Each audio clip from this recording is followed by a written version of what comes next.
El otro día estaba por Twitter haciendo contenido y dije, oye, ¿por qué no hago un hilo sobre red flags, o sea, alertas que deberían saltarte sobre cualquier persona que te esté hablando sobre la Unión Europea y no de manera fugaz o esporádica, sino constantemente? Es decir, ¿qué patrones no debería seguir una persona a la hora de hablar sobre la Unión Europea? O ¿qué red flags, de nuevo, alertas, deberías tú detectar en una persona para decir, voy a sospechar sobre lo que me cuenta esta persona de la Unión Europea? Entonces, por Twitter, evidentemente, hay las limitaciones que tiene la plataforma y no se puede explicar mucha cosa, y al final son puntos en concreto, de punto número 1, no sé qué, punto número 2, no sé qué, que ahora lo veremos. Pero quería aprovechar el directo para hablar más en profundidad, desarrollar un poquito más esos puntos, y también para que por el chat o por los comentarios, cuando resuba esto, me dejéis vuestras opiniones, contraposiciones, argumentos, porque creo que son unas red flags bastante indiscutibles, aunque pueda haber matices. Entonces, vamos a verlo porque también me interesa que esto se quede grabado en un vídeo, creo que puede ser muy útil. Y creo que para mucha gente estos red flags pueden servir de referencia realmente. Y como siempre digo, independientemente de que te guste la Unión Europea o no te guste, creo que hay ciertos puntos que todo el mundo debería cumplir siempre a la hora de hablar de la Unión Europea, o que debería evitar cumplir a la hora de hablar de la Unión Europea. Vamos a verlo. Aquí tengo el tweet. Fui muy sincero, es decir, para que nadie piense que yo llevo toda la vida sabiendo sobre la Unión Europea y que yo he nacido en la familia de Ursula von der Leyen, pues hasta los 23 años yo realmente tenía una visión bastante difusa sobre la Unión Europea. Yo, como ya os conté hace mucho tiempo, yo estudié Relaciones Internacionales en inglés en Madrid, aunque soy de Murcia, y aunque tuve asignaturas de la Unión Europea, para mí, mi opinión es que fueron muy prácticas y realmente no me aportaron esa chispilla para que yo buscase más sobre la Unión Europea. Y hasta que no llegué con 23 años prácticamente a Bruselas a disfrutar de una beca Schuman en el Parlamento Europeo, no me di cuenta de la cantidad de cosas interesantes que pasaban aquí y que se podían contar de una manera, creo yo, que diferente, un poquito más cercana, un poquito más amena, aprovechando las herramientas audiovisuales que te da una plataforma como YouTube, como Twitch en este caso. Y bueno, hice este hilo básicamente con el aprendizaje que he obtenido en estos prácticamente 5 años de estar en Bruselas, algo ya más de 5 años, la verdad, más tiempo del que yo quería haber pasado aquí. Entonces lo resumí en 15 red flags que deberían hacerte desconfiar de alguien que te hable de la Unión Europea. También se aplican a mí si algún día las cometo. Por eso es importante que tengamos esta discusión y que esto se quede subido en YouTube. Vamos al primer punto. Bueno, a los primeros puntos. Punto número 1. Critica a la Unión Europea, pero nunca explica cómo funciona. Para mí esto es una red flag de manual. Es decir, criticar a la Unión Europea yo creo que es lo que hay que hacer. Todo el mundo debería criticar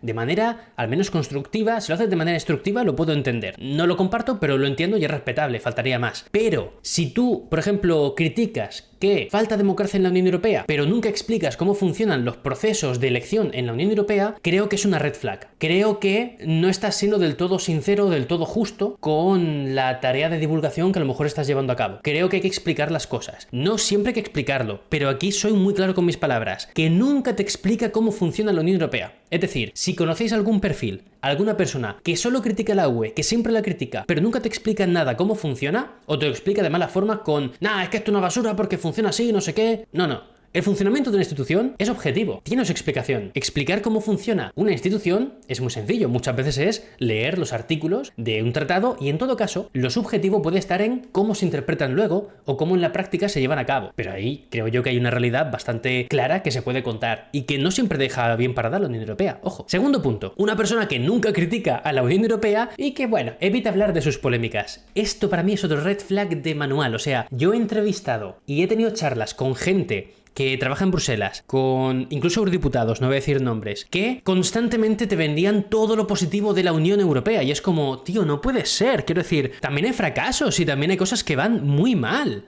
¿Por qué no destacas eso? Es decir, no te estoy diciendo que seas riguroso, no estoy diciendo que seas imparcial y neutral, digo que seas riguroso. Que la Unión Europea en su momento fue un éxito, por ejemplo, en cuanto que su proyecto quería conseguir la paz entre sus Estados miembros, que no volviera a haber una guerra, es un éxito rotundo, pero seguir arrastrando eso para evitar hablar de, pues, una falta de democracia, una falta de transparencia y de comunicación, sobre todo, más que transparencia será comunicación, diría yo, aunque también transparencia, al haber mala comunicación o haber una falta de comunicación puede derivar en la sensación de que hay falta de transparencia, pues creo que también hay que ser críticos con ello. Tercer punto, red flag si una persona cree que explicar cómo funciona la Unión Europea es sinónimo de defenderla a muerte. A mí, esta es una de las cosas que más rabia me dan por redes sociales, que mucha gente piensa que por yo explicarte cómo funciona el Parlamento Europeo y la falta de democracia que hay a la hora de que elijamos a la presidenta de la Comisión Europea, pues se cree que estoy defendiendo a la Unión Europea. Es como, ¿cómo puede ser que defienda a la Unión Europea si estoy metiendo una crítica hablando de los tratados de la fucking Unión Europea? Esto suele pasar mucho, al menos en España, ¿eh?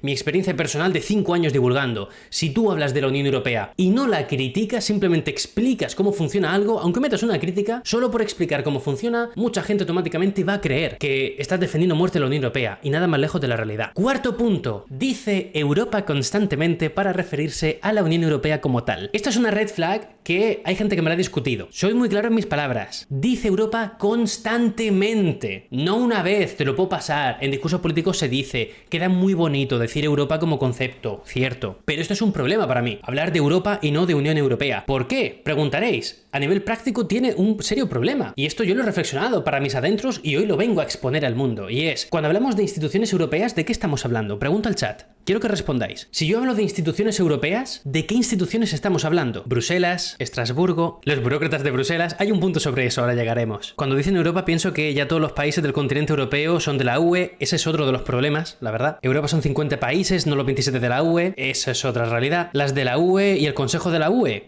Ese es un problema, ¿ves? Ahí quiero ir, Daniel. Alguien ha comentado eso. Parlamento Europeo, Comisión Europea... Sí, Consejo de Europa. Te he pillado, Daniel. Te he pillado. Consejo de Europa. El problema que hay al no distinguir entre Europa y la Unión Europea es que cuando hablamos de instituciones europeas, uno dice, instituciones de la Unión Europea. No, porque no todas las instituciones europeas son de la Unión Europea y no todos los países de Europa están en la Unión Europea. No, Karim, pero se sobreentiende. No. Pregúntale a cualquier persona por la calle si Noruega está en la Unión Europea. Pregúntale a alguien por la calle si Islandia está en la Unión Europea. Pregúntale si Andorra está en la Unión Europea. Pregúntale si, no sé, qué país es más, Suiza está en la Unión Europea. Pregúntale si Albania está en la Unión Europea. Va a haber mucha gente que se líe con esto. Va a haber mucha gente que no te va a saber responder. ¿Por qué? Porque no solemos marcar la diferencia entre Europa y la Unión Europea. Que entiendo por qué ocurre, pero creo que si constantemente utilizas ese concepto da error. Además, instituciones de la Unión Europea son 7. Instituciones europeas que no son de la Unión Europea hay muchas más. La Agencia Europea del Espacio, la ESA, la European Space Agency. Está el Consejo de Europa. Está Eurocontrol, que es una agencia de control de aviación, que no es de la Unión Europea. Es decir, hay instituciones europeas que van más allá de la Unión Europea y que son europeas, ¿eh? No hablo de la OCDE, que es internacional, no hablo de la OTAN, que es internacional, no hablo de otras muchas similares que son internacionales, aunque tengan sus orígenes o su mayor parte de trabajo en Europa. Es importante porque instituciones europeas son las de la UE y las de Europa. Por eso creo que es importante hacer la diferencia y remarcarlo bien y no constantemente utilizar Europa. No pasa nada si lo dices una vez o dos, pero constantemente para mí es red flag. Seguimos. Quinto punto. No te recomienda que acudas a fuentes oficiales de información o corresponsales de los que están en Bruselas para verificar y contrastar información. Cuando mucha gente dice, ¡buah, es que la Unión Europea es inabarcable! ¿Cómo obtienes esta información? O,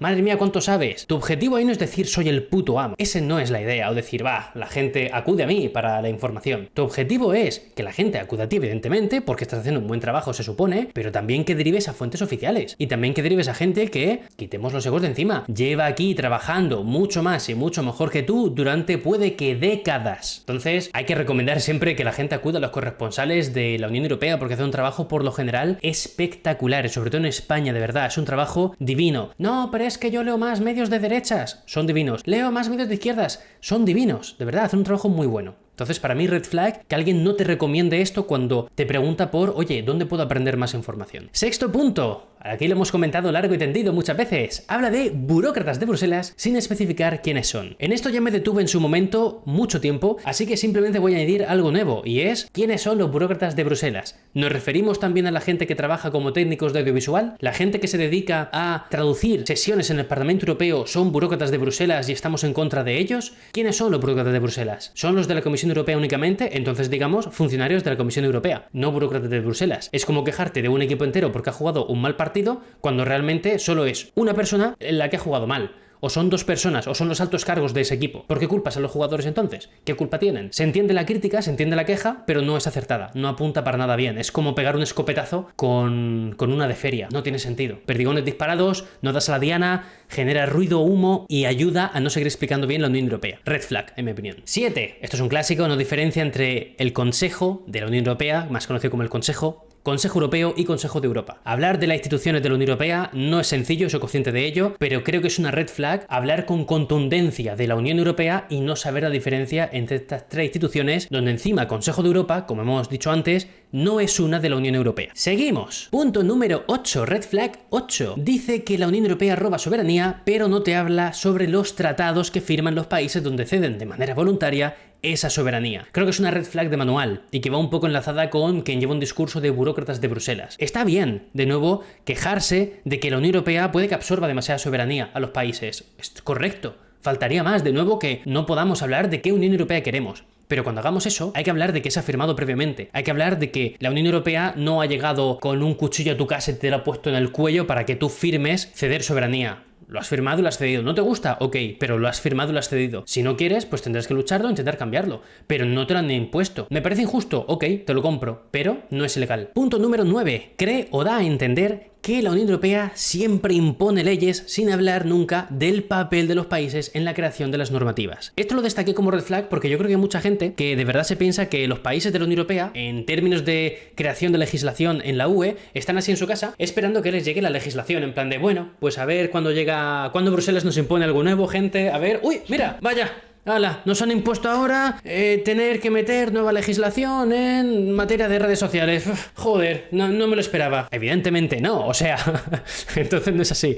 Evidentemente no. Los países forman parte esencial de que se cree legislación en la Unión Europea. Todo nace de la Comisión Europea, evidentemente. Pero ¿por quién está conformada la Comisión Europea? Tiene un comisario por cada país, que actúan de manera neutral, ok, pero ya tienen un comisario de cada país. Punto número 1. Punto número 2. Eso luego llega al Parlamento Europeo, que está conformado ¿por quiénes? Por políticos elegidos por la ciudadanía. No, van en lista. Ok, siguen siendo elegidos por la ciudadanía. Si queremos cambiarlo, yo estoy a favor de ello, que podemos elegir directamente y no una lista cerrada. Pero son elegidos por la ciudadanía. No los elige Voldemort. O sea, no funciona así. Y luego también, ¿quién debate con el Parlamento Europeo las leyes? El Consejo de la Unión Europea. ¿Y quién demonios está ahí? Los ministros de los gobiernos nacionales. ¿Qué puede haber más soberano que tener a nuestros gobiernos ahí, decidiendo sobre qué sale adelante y qué no? Entonces, no, realmente no funciona así. Los países no están esperando que les llegue normativa. No se impone normativa. Solo se impone en áreas donde la Comisión Europea tiene competencias exclusivas, como tema de la unión aduanera, por razones evidentes, o las cuestiones económicas del euro. Pero ya está, tema de transporte, tema de migración, tema de otras cositas, son negociaciones que salen adelante o no, no hay más. Seguimos con más red flags. Número 10.